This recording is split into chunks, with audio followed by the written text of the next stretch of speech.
Coming at you from r/MrRipper, tabletop RPG fans around the world, what are creative ways that you can use your character's alignment? Part 1. To help make some more fun characters, I'm wondering if anyone has a good way to use their alignment. As an example, new player here looking to play even more in the future. Instead of just murdering random people with chaotic evil, what do you do? Before we get the video started, I just wanted to give a big shout out to our sponsor, Grim Hollow.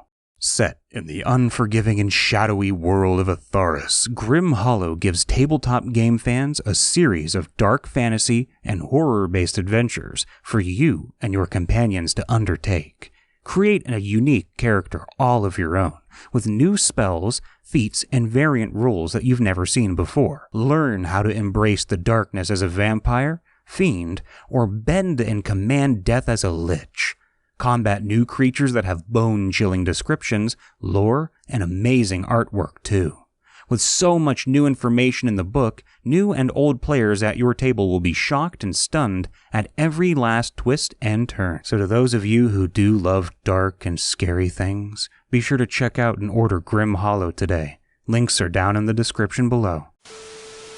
I find chaotic good to be the easiest alignment to play. You do something that suits you when it suits you, but is ultimately good. As an example, town full of degenerates have become lust-crazed, and you find the only woman left in town who is hiding. So, in order to save her, you trick an entire civilization into thinking one of your party members is a god. I also really enjoy lawful evil. You can do horrendous things sometimes, or be seen as a bad person, but you still live with honor, sticking to either laws upheld by a guild, being a corrupt political figure, but still staying on the good side of the law so you don't get caught, or just having a code you follow.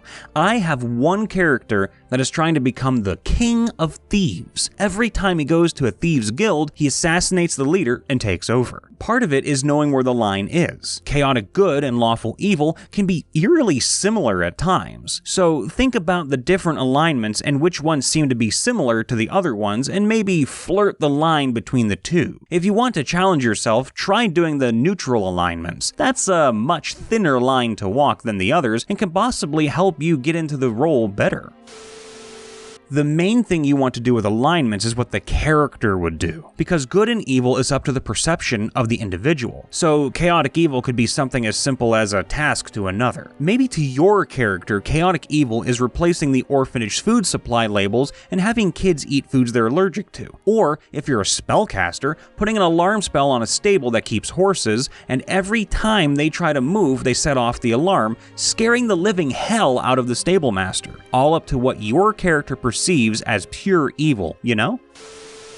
I crafted up a true neutral character that I never really had the chance of using, due to the game he was to be played in flopping. There's quite a bit of story to this one, so strap in and buckle up. Barris Bolin was a human variant Hexblade warlock that I was planning to multi-class into an Eldritch Knight fighter, but we were starting at level 1. His story was that he had the folk hero background. He was a well-renowned warrior in his village after he helped defend the village from a raid. There was a battle going on between two fae in a forest just outside of his town, one chaotic evil and the other lawful good, both trying to take control of the woods, with Barris's poor town stuck in the middle. So they sent Barris, their village champion, to deal with things. Barris spoke to the fae and managed to convince them to talk things out. They winded up wedding each other. As thanks, they granted Barris with the power to enhance his own powers as a warrior, thus becoming a hexblade under two fae patrons. It wasn't a happy ending though. Barris left his town to go on adventures, and without Barris to intermediate, the fae divorced and had a massive battle, destroying his hometown in the process. Now these two divorced patrons spend their time arguing over who gets to use Barris as a pawn, degrading him into an extremely grumpy warrior who just wants his patrons to leave him alone, as they're nearly constantly bickering inside of his head. The reasoning for his true neutral nature is quite literally just because he does not care about much of anything other than being left to his own devices, rather than being pulled between two fae that are desperately trying to prove themselves better than the other. I'm playing a chaotic neutral that loves killing, but has a nice side. I'm playing a red dragonborn barbarian. We are in this big city and just finished a couple arena fights, and we just got done killing a young blue dragon, and I took his horn as my trophy. Also in this city, it is famous for all of the flowers, and we are waiting for the prince's coronation. My party is trying to get secrets from a blue dragonborn named Lady Sapphire. Her name is very important because the prince was almost killed in an assassination attempt. My party was trying to think of ways to get the secrets, and I thought about making a poem. I spent nights making it, and this is what I came up with. There are some homebrew named locations. Dear Lady Sapphire, I thought about sending this by letter, but what kind of man would I be if you opened it with nobody to see? Beside, seeing you brings me so much glee. I love all your shades of blue, even though we are of different hue. I look into your eyes and only see the skies, as when I see you, I'm surprised. We are both of dragonborn, and I have blue dragon horn. If you want it, it'll be a gift, but with some wings, you'll be a lift. I hope the prince will be healed, and then we can walk the streets of steel. You are very blueberry, and I want to be your cherry. Your sight stops my heart, as if a giant was hitting a cart. Even if we aren't the same element,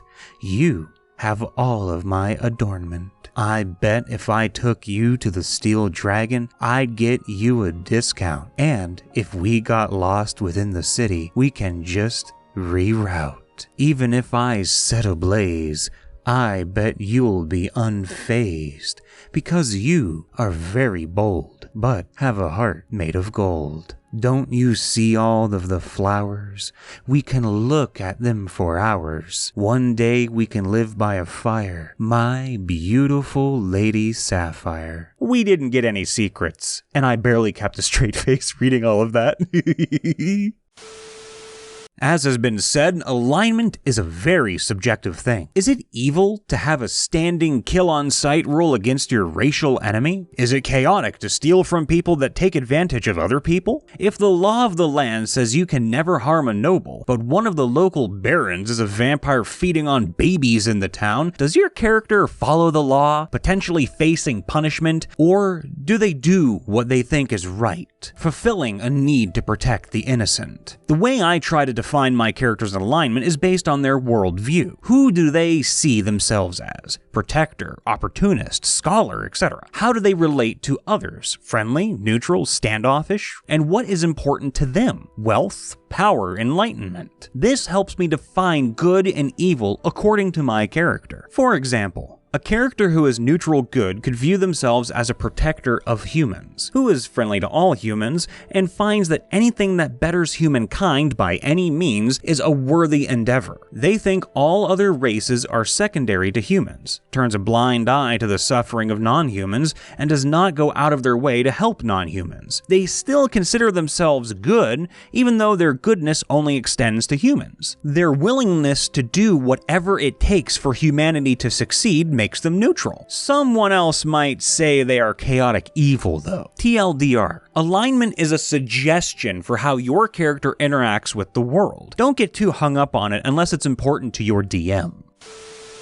Currently playing a chaotic neutral tabaxi. While he's out for himself, he does care for the party. He just simply doesn't commit to laws or a particular belief system. For the chaotic part, I tend to keep it more on the low down because I don't want to ruin the game for everyone else. It's more that he's on the lookout for excitement and manages to just talk the others into doing the adventure for the fun of it. He's not chaotic to the point where he would ruin an entire town, but chaotic in a way that gets things done. He sees someone in a cloak in the dark corner of a tavern, he throws caution to the wind and starts talking to them. Sees a goblin dancing on a table, challenges them to a bet, almost gets beaten up when he wins, and then buys his savior a drink. For me, chaotic neutral isn't about doing whatever you want without consequence. It's about keeping the game interesting for others by doing things that might unexpectedly get the plot moving. I just want to keep the rest of the party entertained, truthfully. So I use the chaotic neutral alignment of my character to my advantage. Coupled with his personality,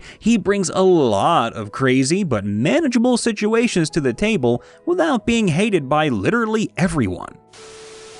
I was playing an Aarakocra rogue with a chaotic evil alignment. I can't believe I said that word right, praise me. They were a massive kleptomaniac, mainly playing off of a bird's attraction to shiny things, and they like stealing anything in sight. However, there were several lawful and good aligned folks in my party, namely the lawful good paladin dwarf named Dane. Slowly over the course of the campaign, my character stole less and less, occasionally spiking in periods of grief like when one of our party members died. By the end of the campaign, the character became someone who stole only out of necessity and redistributed his wealth to the people in need, literally becoming Robin Hood. As a DM, I had fun with my players' alignment once. They were on a quest to reassemble a deck of many things whose cards had escaped and become sentient due to a failed magical experiment, causing their effects to bleed into the surrounding area. When they found the area where the balance card was located, everyone's alignments swapped to the opposite, and they had to RP as the new alignment until they found the card and collected it. The only people unaffected were those who were true neutral. Be lawful good. However, don't follow the laws of the city or country the campaign is in. Follow a ridiculous moral code by heart that you made up and believe to be true and good. For example, only kill if it seemed like a good idea at the time. That's always good. Never fail to offer help to an old lady crossing the street, just like Superman would. Cheese is an evil. Destroy on sight and never eat it. Swords are cool. Anyone who disagrees is stupid. Spears are better. If your honor is challenged, strip naked and challenge them to a duel to the death by sword fight. I love it. Fear the number 7. Please make sure your moral code is okayed by the DM. It's okay to have fun and be silly as long as the others are not extremely hindered by your actions. Hey everyone, Brian here. If you liked today's video, then please consider leaving a like, and if you're new to the channel, roll perception to see if you subscribed. And if you haven't, give us a little old sub too. If you'd like to stay up to date with everything MrRipper related, fortunately for you, there are many options. You can follow his Twitter, join his Discord, which I highly advise muting immediately, and check out r/MrRipper. And if you'd like, you can follow my personal Twitter and YouTube account, which I stream on and do all sorts of stuff on, Brian Vaughn VA, and join my Discord too, if you'd like to hear more about voice acting and catch some gaming streams, which I do quite frequently. Speaking of streams, the crew of MrRipper streams every Sunday at 5 p.m. Eastern Standard, which is 10 p.m. GMT, or 2 p.m. on the west coast of the States. A special stream is happening on Wednesday as well, so check out MrRipper and listen in, because he's going to be playing some D&D live. Set your alarms. And I sincerely hope all of you guys and gals out there check out Grim Hollow. I am a big fan of horror-themed anything, and my favorite holidays happen to be Halloween and Day of the Dead, both of which let me get my spooky, scary skeletons on. I'll be sure to play Grim Hollow one day in its entirety because I actually live for things like this. And, sponsorship or not, I want to play in a world full of darkness and fright. So check them out and be sure to snuff out the light. Business talk out of the way, I just wanted to say I hope everyone's doing okay inside and out. I recently, as of this recording, had the luxury of talking to my girlfriend and all of her friends on one big webcam call over Discord. And you have no idea how much things like that can mean to people nowadays. With everything still being locked down and tightly sealed and quarantined, we need to come together as best as we can in a safe way. What better way than to give your friends or family or loved ones a simple phone call? Leave a letter in your mailbox for your mail carrier, or just leave one for your neighbor to perk them up. You never know how much that'll actually help them. Simple gestures on a day-to-day basis, or even once a month, will let anyone know that we're still here, and that is very, very important.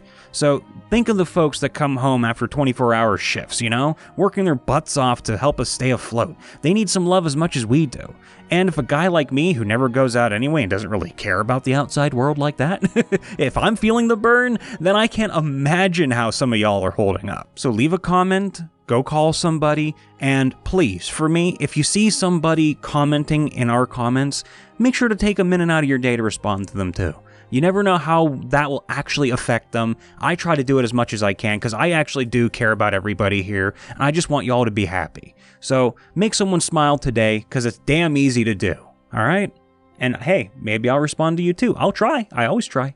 I love y'all. Be safe, be happy, and see you next time.